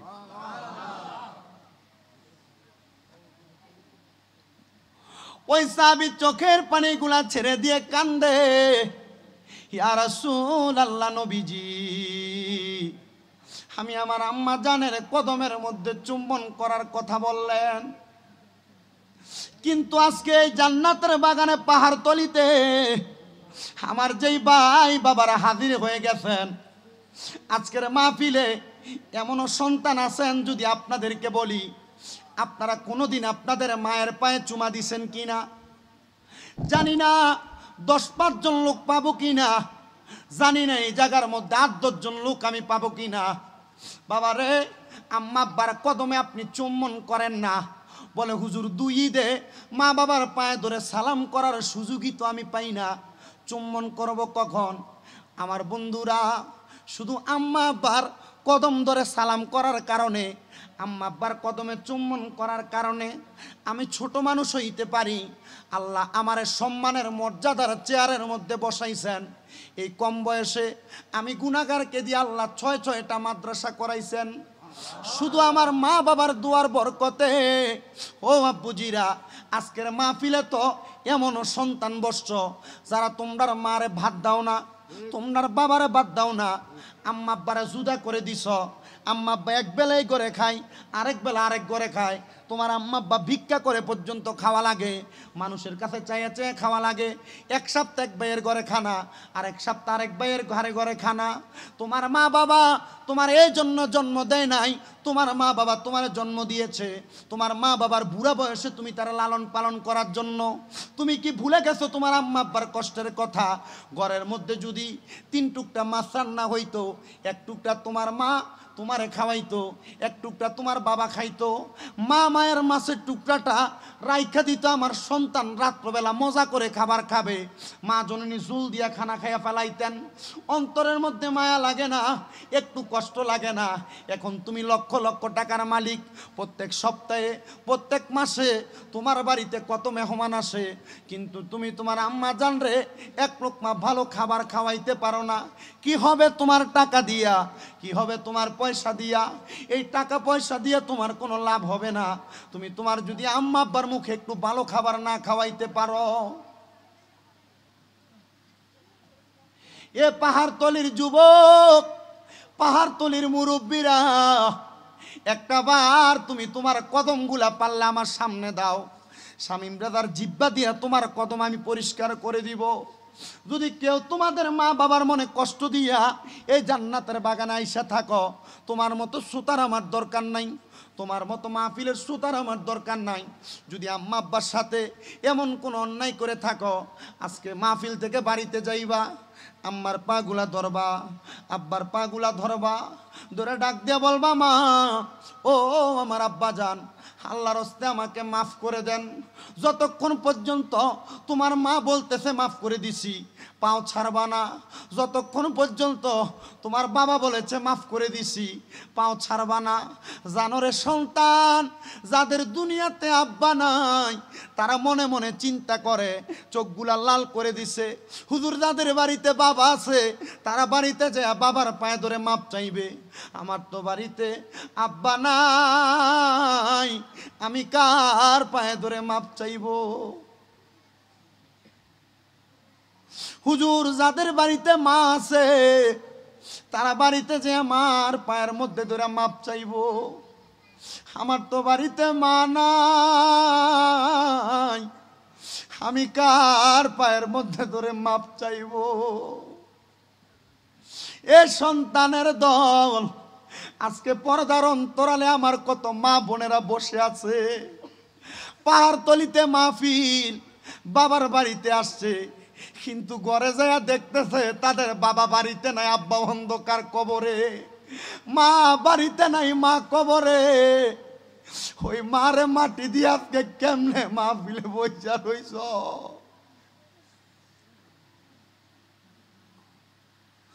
মনে করো তোমার সেই দিনগুলার কথা, যেই দিন তোমার আব্বা জান ঈদের দিনে সিরা লুঙ্গিটা পরে ঈদের নামাজ পড়তে গেছে, কিন্তু তুমি সন্তানদের দামি জামা কাপড় কিনা দিছে। জিজ্ঞাসা করেছ, আব্বা আপনি কি কোনো দামি জামা কাপড় পরবেন না? আব্বা অভাবের কথা বলতেন না, টাকা নাই যেই কথাটা বলতেন না। আব্বা বলতেন, আমার কি ঈদের সময় আছে? ও আব্বা জান, এখন তোমরা ঈদ করবা, নতুন জামা পরবা। আজকে তোমার বাবা কবরে, 500 টাকা দিয়া বাবার একটা লুঙ্গি কিনা পরাইতে পারো না, টাকা আছে বাবা নাই।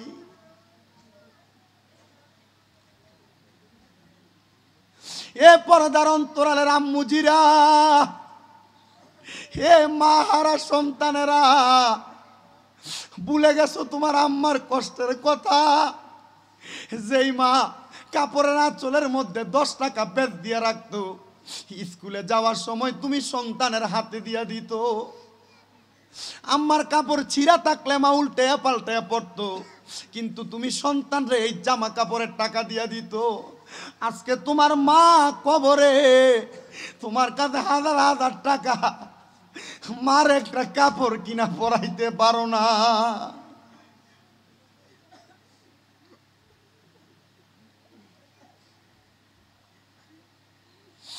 আল্লাহ, আপনি তাকে দেখেন কত এতিমেরা কান্দে,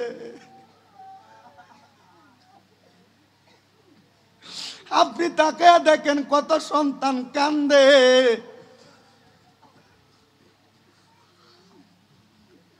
পর্দার অন্তরালে কত মা কান্দে। ও দয়াল,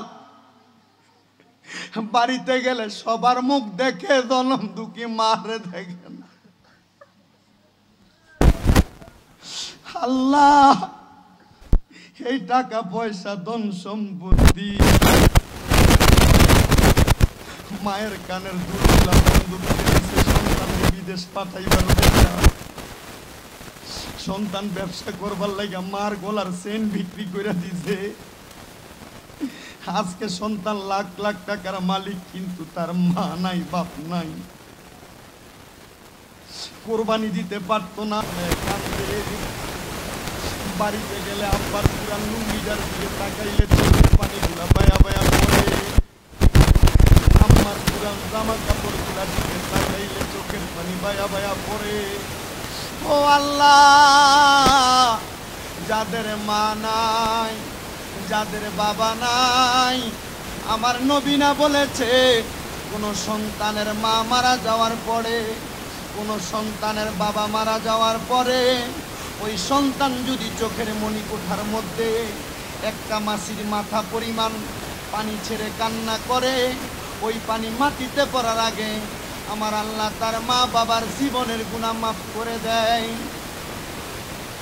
আল্লাহ, আপনি তাকে দেখেন কত সন্তানেরা চোখের পানি পালায়া কান্দে, কত সন্তানেরা মায়ের জন্য কান্দে, কত সন্তানেরা বাবার জন্য কান্দে। আল্লাহ, আপনি ইজ্জতের মালিক, সম্মানের মালিক। যাদের মা কবরে, যাদের বাবা কবরে, আল্লাহ যেন তাদের মা বাবারে জান্নাত নসিব করে, আল্লাহ যেন তাদের মা বাবারে জান্নাত নসিব করে। এ আপুজিরা, মনে রাখবা, তোমার একটা ফোঁটা চোখের পানি আজকের মাহফিল কবুল হয়ে যাবে। লাখ টাকা দিয়ে মাহফিল কবুল করানো যায় না। 1800 প্যাকেট তাবারুক করেছো মানুষের জন্য, তাবারুক দিয়ে মাহফিল কবুল করানো যায় না। কবুল করানোর জন্য একটা ফোঁটা চোখের পানি লাগবে। আল্লাহর কসম আজকে এই মা পাগলগুলা প্রমাণ করে দেয়, তাদের চোখের পানিতে আজকে সরাইপাড়া পাহাড়তলির মাহফিল কবুল হয়েছে। এই চোখের পানিগুলা প্রমাণ করে আজকের মাহফিল কবুল করেছে। কারণ যে এলাকায় এতগুলা মায়ের পাগল আছে, যে এলাকায় এতগুলা বাবার পাগল আছে, এই এলাকায় আল্লাহর রহমত আছে। আপনারা বলেন আমরা সবাই আল্লাহর রহমত পাইতে চাই কি চাই না? কারা কারা চাই দুই হাত তুলে আল্লাহকে দেখায়া দে।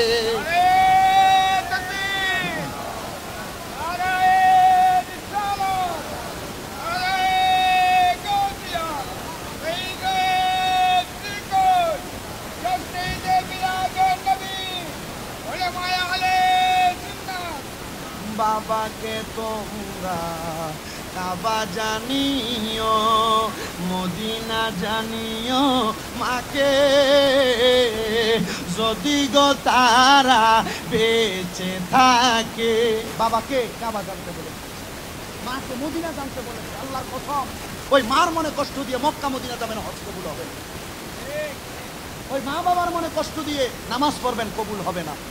এজন্য আশিক বলে বাবাকে তোমরা কাবা জানিও, মদিনা জানিও, মাকে যদি গো তারা বেঁচে থাকে। নবী বলে আমি সেবি নাই, সেবিতে পারি নাই, সেবিও আমার উম্মত, সেবিও আমার উম্মত, সেবিও আমার উম্মত। বাবারও মুখেতে মায়েরও মুখেতে যে তুলে দেয় খানা, রাজি থাকে রাব্বা। একবার বুকে হাত দিয়ে বলেন তো নিজের বাপরে কোন দিন লোকমা দিয়ে ভাত খাওয়াই?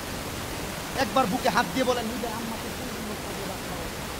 যাদের মা নাই, যাদের বাবা নাই, এরা খাবার খাওয়ার সময় চোখের পানি খাবারের পেটে পড়ে, চোখের পানি ফালায় কান্দে। জিজ্ঞাসা করেন এরা কেন কান্না করে? এরা নিজেরা বলবে হুজুর টাকা আছে কিন্তু মা বাবাকে খাওয়ানোর মতো ক্ষমতা আমার নেই। মা আসুন বলে বাবারও মুখেতে মায়েরও মুখেতে যে তুলে দেয় খানা, রাজি থাকে রাব্বা। আমার মা, আমি ঘরে আমার এই ভাইটার কাছে বলছি, আমি সবচাইতে বিরক্ত বোধ করি আমার নিজের হাত দিয়ে লোকমা দিয়ে খাইতে। আমার মা আমার এখনো লোকমা দিয়ে ভাত খাওয়ায়, এখনো লোকমা দিয়ে ভাত খাওয়ায়। আমি বলছি আমি গোসল করে এসে ফ্যান ছেড়ে দিয়ে ফ্যানের তলে বসি, আর আমার মা এখন আমার লোকমা দিয়ে ভাত খাওয়ায়। এটা মজা। এই শান্তি যাদের মা বাবা আছে তারা পায়। আর তোমরা তারা বউয়ের কথা শুনে মারে জুদা করে দিছ, তুমি এই শান্তি পাবে না। তোমরা যারা মারে অন্য জায়গায় রেখা তুমি এক জায়গায় থাকো, তুমি এই শান্তি পাবে না। বাবারও মুখেতে মায়েরও মুখেতে যে তুলে দেয় খানা, রাজি থাকে রাব্বানা, রাজি থাকে রাব্বানা। নবী বলে আমি করি নাই, করিতে পারি নাই, আমি করি নাই, করিতে পারি নাই, পিতা মাতার খেদমত করিও আমার উম্মত, করিও আমার উম্মত। বলেন বাবাকে তোমরা কাবা মদিনা জানিও, মাকে যদি গো তারা বেঁচে। সন্তান, আপনি মনে করছেন আপনার বাবা মারা গেছে, আপনার দায়িত্ব শেষ, মা মারা গেছে দায়িত্ব শেষ। না, মা বাবা মারা যাওয়ার পরে সন্তানের দায়িত্ব আরো বেশি। হুজুর কিভাবে? আল্লাহর হাবিবের কাছে হযরতে উম্মে সালমা রাদিয়াল্লাহু তাআলা আনহা হাদিস বর্ণনা করে, বলে আমি দেখলাম ইদি জা মিন বানি সালামাতা, আমার রসুলের দরবারে বনু সালমা গোত্রের একজন লোক আইসা নবীকে প্রশ্ন করি, ইয়া রাসূলুল্লাহ হাল বাকিয়া মিন বিররি আবওয়াইয়া শাইউন আবাররুহুমা বিহি বাদা মাউতিহিমা। ও নবী, আপনি বলেন আমাদের মা বাবা ইন্তেকাল করার পরে আমাদের কোনো দায়িত্ব আছে কিনা? রসুল বলতেছে হ্যাঁ দায়িত্ব আছে। নবী কি দায়িত্ব?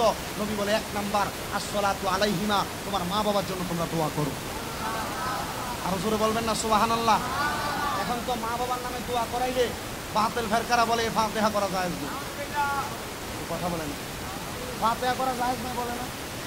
আবার একটা বলছিল যে ফাতিহা না আবার উঠাবা নাউজুবিল্লাহ বলে না কেন? আরো জোরে বলেন নাউজুবিল্লাহ। নবী বলেছে আসসালাতু আলাইহিমা, আম্মা আব্বার জন্য দোয়া করো। ওয়াল ইস্তিগফারু লাহুমা, আম্মা আব্বার জন্য ক্ষমা প্রার্থনা করো। ওয়া ইনফাদু আহাদিহিমা, আম্মা আব্বার যদি ঋণ থাকে পরিশোধ করার চেষ্টা করো। আহা ওয়াসিলাতির রাহমিল্লাতি লা তুসালু ইল্লা বিহিমা, আম্মা আব্বার বংশবুনিয়াদ যারা আছে তাদের সঙ্গে সম্পর্ক বজায় রাখো। ওয়া ইকরামু সাদিকিহিমা, আম্মা আব্বার বয়সী মুরব্বী যারা আছে তাদেরকে বাবার মতো মায়ের মতো সম্মান করো। আব্বা নাই, আব্বার বয়সী চাচা থাকলে, আব্বার বয়সী যদি বাবা থাকে, আব্বার বয়সী জেঠা থাকলে এদেরকে কিছু একটা লুঙ্গি কিনা উপহার দাও। এ অন্তর থেকে দোয়া করবে আল্লাহ তোমার বাবার খবরে শান্তি দিবে। মার বয়সী কোনো মহিলা থাকলে এদেরকে একটা কাপড় কিনা দাও, দেখবে এরা দোয়া করবে আল্লাহ তোমার মার খবরে শান্তি দিবে। আমি এই জন্য বলবো আজকে নবী প্রেমিক তরুণ পরিষদের ভাইয়েরা, আপনাদের মা বাবার জীবন ধন্য, আপনাদের মা বাবার জীবন প্রশান্ত, আপনাদের মা বাবার জীবন শান্ত, যে আপনাদের মতো সন্তানেরা এত সুন্দর মিলাদুন নবীর জশ্নে জুলুসে যে মিলাদুন নবীর মাহফিল করেছেন, আজকে সপ্তমবার, আল্লাহ যেন কিয়ামত পর্যন্ত মাহফিল কবুল করে। আম্মা আব্বার খাদেম সন্তানদেরকে বানায়, জোরে পড়েন আমিন। আল্লাহ যেন আজকের জান্নাতের বাগানের ওসিলায় প্রত্যেকটা সন্তানকে মা ভক্ত বাবা ভক্ত বানায়। যারা মা বাবার সঙ্গে বেয়াদবি করেছেন, অন্যায় করেছেন, আজকে এখান থেকে গিয়ে মা বাবার পায়ে ধরবেন। এই মাহফিল তখন কবুল হবে যখন আগামীকালকে পাহাড়তলির বাজারে বসে, সরাইপাড়ার দোকানে বসে এলাকার মুরব্বীরা বলবে শামীম রেজার ওয়াজ শোনার পর গতকালকে আমার ছেলে আমার কাছে মাপ চাইছে। যখন মহিলারা বলবে শামীম রেজার ওয়াজ শোনার পর আমার সন্তান আমার কাছে মাপ চাইছে, তখন মনে করবেন মাহফিল সফল হয়েছে। হুজুর, আমি তো কোনোদিন আম্মা আব্বার সাথে অন্যায় করি নাই, পচা গলায় কথাই বলি নাই, আমি কেন মাপ চাইবো? হ্যাঁ, মাপ চাইবেন, কারণ সন্তান যদি মা বাবার কাছে ছোট হয়, সারা দুনিয়ার কাছে সন্তানকে বড় বানায় একজন। করে বলেন তিনি, আমরা ওই আল্লাহর কাছে বড় হইতে চাই কি চাই না? মা বাবার জন্য 10 টাকা খরচ করবেন, আল্লাহ আপনাকে 10,000 10 লক্ষ টাকার মালিক বানাবে। আপনি চিন্তা করতে পারবেন না কোন দিক দিয়ে আপনার কাছে টাকা এসেছে। এজন্য হুজুর, আমি অন্যায় করি নাই, আমি কি মাপ চাইবো? হ্যাঁ চাইবেন। মা বাবার পায়ে ধরে পড়ে থাকবেন, আম্মা বাবার পায়ে চুমা দিবেন। যদি কেউ বলে বেদাত, বলে পুরো দাঁত ভাঙিয়ে ফেলবেন। কারণ আম্মা আব্বাকে সম্মান করা রাসূলের কথা, তাজিম করা রাসূলের কথা। কেউ যদি আইসা কোনো মৌলবী যদি দাড়ি টুপি পাগড়ি পাঞ্জাবি সব আছে, এ যদি বলে এটা বেদাত, এটা জায়েজ, দাঁত কতলা বাইর করি দেওয়ার বলে এটা বেদাত, আপনি তার কথা মানবেন? কথা বলেন, মানবেন?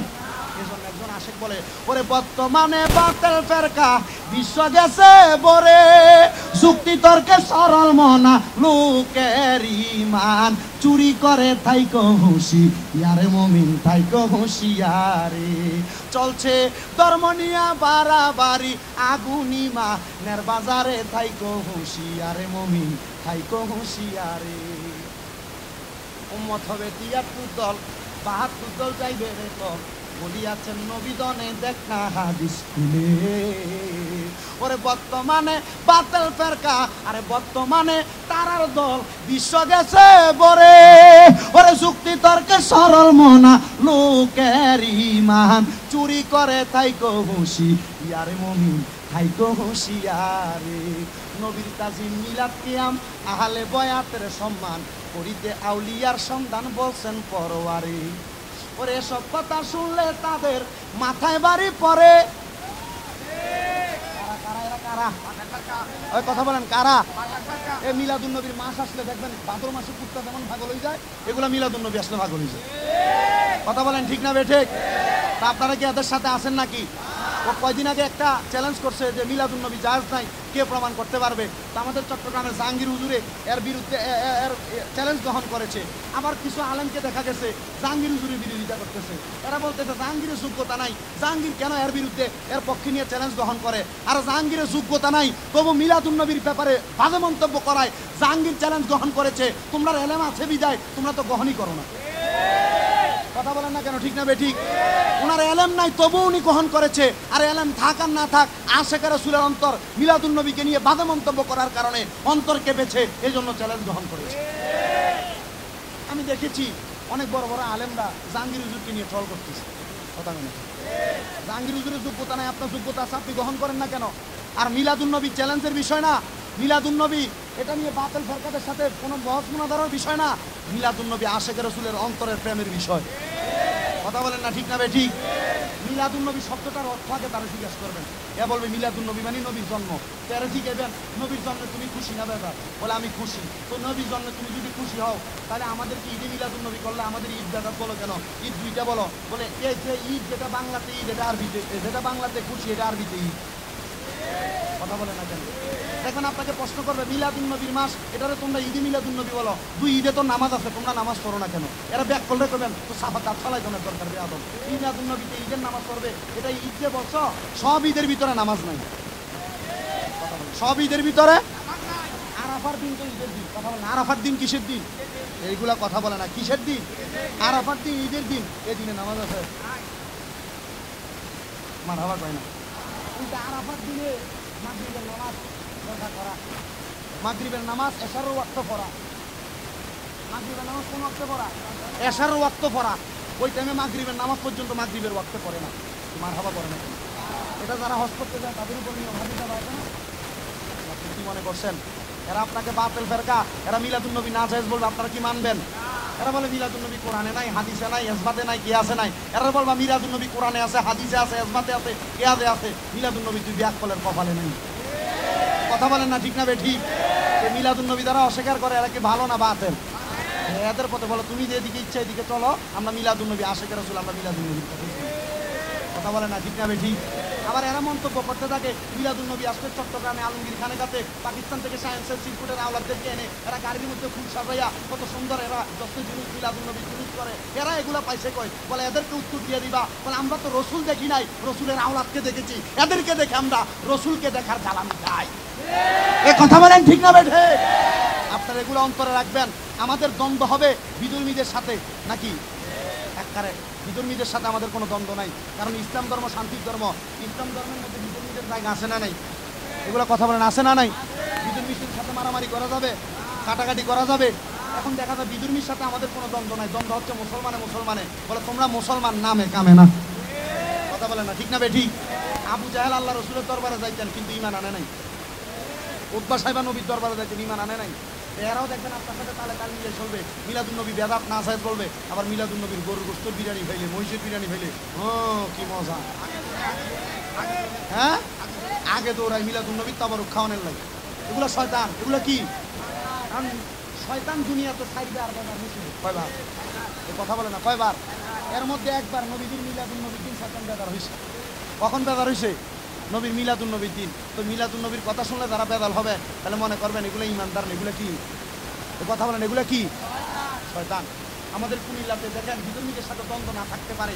আমাদের কুমিল্লাতে আমাদের এমপি বাহার, কথা বলা যাবে না, হাজি আকাম বাহাউদ্দিন বাহার, আপনারা দেখবেন নেটে, আমাদের কুমিল্লা 6 আসনের এমপি মহোদয়, উনি বিধর্মীদের মানে হিন্দু ধর্মের পূজা উৎসবের ভিতরে যারা মদ খায় এদের বিরুদ্ধে বলছে মদ এটা মাদক। এটা কি? মাদক কি হালাল না হারাম? এটা খাইলে কি নেশা হয় না ভালো হয়? কথা বল, নেশা হয় না ভালো হয়? এক মকপুরে একবার প্রশ্ন করলাম তুমি এগুলা খাও কেন? তো হুজুর আমি এটা খাইলে আমার মাথা ঠান্ডা থাকে। নাউজুবিল্লাহ বলে না, কি ঠান্ডা থাকে? মাথা ঠান্ডা থাকে। বলে আমি তো খবর পাইলে, আমি এরা প্রশ্ন করি, আমি তো খবর পাইছি তুমি মদ খাই বাড়িতে যাই তোমার বউরে ফিরাও, তো ঠান্ডা থাকে কেন? কোন বউর কাছে গেলে আর মাথা ঠিক থাকে। তাহলে তুই বড় শয়তান। কি শয়তান? বড় শয়তান। তো আমাদের কুমিল্লা 6 আসনের এমপি মহোদয় হাজি আকাম বাহাউদ্দিন বাহার সাহেব উনি বলেছেন মদ মুক্ত তোমাদের পূজা চাই, তোমরা পূজা করো, আমাদের অসুবিধা নাই, তবে মাদক দ্রব্য খাইয়া তোমরা পূজা করবা, নাচানাচি করবা, এগুলোর কারণে সমাজের মধ্যে বিভ্রান্ত হবে, এমন মদ খাইয়া পূজা তোমরা করতে পারবা না। এখন ওনার বিরুদ্ধে অনেকে লাগিয়ে গেছে। আর বলেন একটা কথা মনে রাখবেন, যারা মাদকের বিরুদ্ধে বলে, আল্লাহ মাদকের বিরুদ্ধে বলেছেন, রসুল বলেছেন, সাহাবাই কেরাম বলেছে, এমপি বাহারও বলেছে, উনি আল্লাহ রসুলের পথ অনুসরণ করেছে। আপনারা বলেন আপনারা কি মাদকের পক্ষে না বিপক্ষে? আমাদের আজকে কাউন্সিলর মহোদয়ের সাথে হাত তোলেন, আপনারা কি মাদকের পক্ষে না বিপক্ষে? আপনারা কি মাদকের পক্ষে না বিপক্ষে? মাদক কি খাইবেন না ছাড়বেন? আমরা ধন্যবাদ জানাই আমাদের এমপি মহোদয়কে। এমনভাবে আমরা চাই প্রত্যেকটা ওয়ার্ডে প্রত্যেকটা এলাকায় মাদকের বিরুদ্ধে সোচ্চার হবেন। আজকে যুব সমাজ মাদকের কোনো কারবার না করে মিলাদুন নবী করেছে। ধরে বলেন ঠিক না বেঠে? আল্লাহ আমাদেরকে সেই তৌফিক দান করুক, মিলাদুন নবীর বরকত দান করুক। যাদের মা বাবা বেঁচে আছে ওয়াদা করেন হুজুর আমি কোনোদিন অন্যায় করি নাই, আমার মা নাই বাবা আছে, বাবার কাছে মাপ চাইবেন, বাবা নাই মা আছে, মার কাছে মাপ চাইবেন। আপনারা বলেন মার পায়ে ধরে পড়ে থাকলে মানুষ কি ছোট হয় না বড় হয়? বড় হইতে চান কারা কারা? বড় হইতে চান?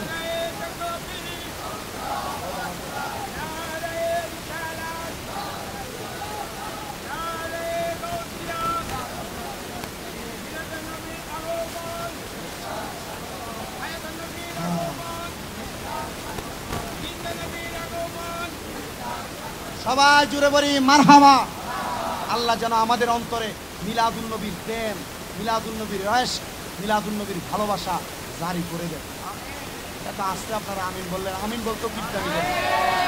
আমি কি আপনাদের এখানে পুরান আসছি, ওয়াইডব্লিউসি কলোনিতে 2 বার আসছি, কেমন? ইনশাআল্লাহ দোয়া করবেন আল্লাহ আমাকে যেন আরও সুন্নিয়তের খেদমত করার তৌফিক দেন। আমি আপনাদেরকে বলেছি, দেখবেন কত ওলামায়ে কেরাম শামীম দাদার বিরুদ্ধে সোশ্যাল মিডিয়াতে, নেটে, এখানে সেখানে অনেক কিছু বলবে। এগুলাতে কান দিবেন না, এদেরকে উত্তর দিবেন যে বলে শামীম দাদা তো ভণ্ড, শামীম দাদা ভালো না, এটা ছোট, এটার মুখে দাড়ি নাই, এটা কিছু জানে না, এটা 6টা মাদ্রাসা, তুই ব্যাক করলে 6টা মাদ্রাসা, কথা বলেন না কেন? আমি একটা কথা বলি যে সারা বাংলাদেশের মানুষের জন্য আমার একটা মাদ্রাসা, যেটার নাম এখানে দেখতে মাদ্রাসা, আমার মাদ্রাসার পোলাপান 3:30টার দিকে ঘুম থেকে উঠে তাহাজ্জুদের নামাজ পড়ে সারা বাংলাদেশের, সারা বিশ্বের মুসলমানের জন্য দোয়া করে। ছোট ছোট বাচ্চারা দোয়া করে, কোরআনে হাফেজরা দোয়া করে। গত 1 তারিখ আমার মাদ্রাসার ছেলেটা গোলাম রাব্বি নাম, আবু রায়হান নাম, সরি আবু রায়হান নাম, ছোট বাচ্চা, এগুলো সবার জন্য দোয়া করে। ওর দ্বারা অনেক মা বোন আছেন, আপনারা আছেন, আপনারা আমার এই বাচ্চাগুলোর জন্য দোয়া করবেন। আল্লাহ যেন এগুলাকে সঠিক আলেমে দিন অর্জন করে সুন্নিয়তের কথা মাঠে ময়দানে বলার তৌফিক দেন। আরো জোরে বলেন আল্লাহুম্মা আমিন। আমার একজন ভাই আমাকে বলেছে, হুজুর আপনি তো একটা গজল লিখছেন, আমি একটা গজল লিখেছিলাম কবর সম্বন্ধে, এটা একটু দিয়ে দেওয়ার জন্য, আপনারা কি শুনতে রাজি আছেন? আমার জন্য দোয়া করবেন তো ইনশাল্লাহ। খুব কষ্ট হয় আমার এই বয়সে, আমি কষ্ট করে মাহফিল করতে হয়। আমার বয়স 23 থেকে 24 পড়লো, কত 23 থেকে 24 পড়লো। আমি ওয়াজ করি 6 বছর, 6 বছর আলিম ফার্স্ট ইয়ার থেকে আমি আলোচনা করি। বলে হুজুর আপনার তো আলিম ফার্স্ট ইয়ারের যে ছেলে তো ওয়াজ করার কথা না, আমি ওয়াজ করার কথা না, কণ্ঠ সুন্দর মানুষ দাওয়াত দিই মাহফিলে নিয়ে যায়। কি সুবহানাল্লাহ নাই মারহাবাও না। দোয়া করবেন তো আপনারা আমার জন্য। আমার নাচটা একটু, আমার যে গজলটা একটু মহাব্বতে শুনবেন। আমার জায়গা হইব নি আমার মরা লাশের লাইগা, মসজিদের পাশে আমার কবর দিও, কইরাই আমার জায়গা হইব নি, আমার জায়গা হইব নি আমার মরা লাশের লাইগা, মসজিদের পাশে আমার কবর দিও, কইরাই আমার জায়গা হইব নি। এলাকাবাসীরে আমি তোমরার ছেলে সন্তান, কয়দিনের লাগিয়া, মরার পরে সবাই তোমরা যাবে রে ভুলিয়া। ওরে কষ্ট হইলে 3.5 হাত মাটি দিও, খুইরাই আমার জায়গা হইব নি, আমার জায়গা হইব আমার মরা লাশের লাইগা, মসজিদের পাশে আমার কবর দিও, কইরাই আমার জায়গা হইব নি। এলাকাবাসীরে আমি যেদিন জামু মইরা দুনিয়া ছাড়িয়া, গায়ের জামা কাপড় সবই নিবের খুলিয়া, ওরে সাদা মার্কিন কাপড় আমায় দিও রে পরাইয়া, আমার জায়গা হইব নি, আমার জায়গা হইব আমার মরা লাশের লাইগা, মসজিদের পাশে আমার কবর দিও, কইরাই আমার জায়গা হইব নি। ফরিস্তো কি সালামি দেন ওয়ালে ফৌজ পরতি